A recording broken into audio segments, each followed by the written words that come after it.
I must admit that the style of comedy epitomised by Melissa McCarthy in films such as Bridesmaids, Ghostbusters and The Heat doesn't appeal to me in the least, so I approached her starring role in Can You Ever Forgive Me with some trepidation.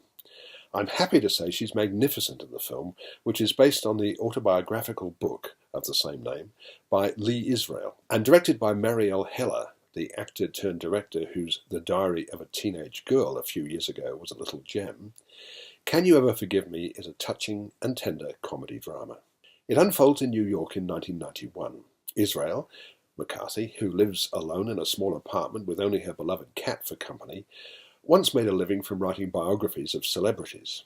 But no publisher seems eager to acquire her latest effort, which is about legendary vaudeville star Fanny Brice. Her attempts to find outside work are compromised by her difficult attitude and her propensity for profanity. Israel owes money to her vet, among others, and she spends her time at home alone, watching old movies on TV. She's desperate enough to start selling her belongings, mostly books, but there's not much joy in that either, until among her Brice research she discovers a couple of letters written by the diva herself. And these are valuable. There are people who collect such things and are willing to pay good money for them.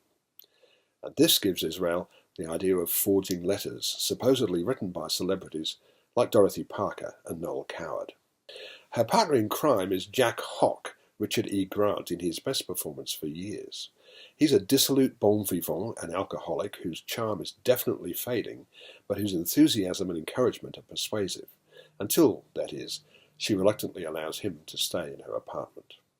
Yet the film belongs to McCarthy, who damps down her broad comedic instincts to play an extraordinarily interesting character. Lee Israel is frustrated on many levels, not least in terms of her sexuality, and she rails against the growing realization that the sort of writing she does is just not wanted anymore. Yet when she starts writing as though she were Dorothy Parker or Noel Coward, both of whom were celebrated for their waspish wit, she blossoms again. It's the only time I remember being proud of my work, she says. The success shared by both McCarthy and director Heller is to make us understand this woman and furthermore to make us care about her.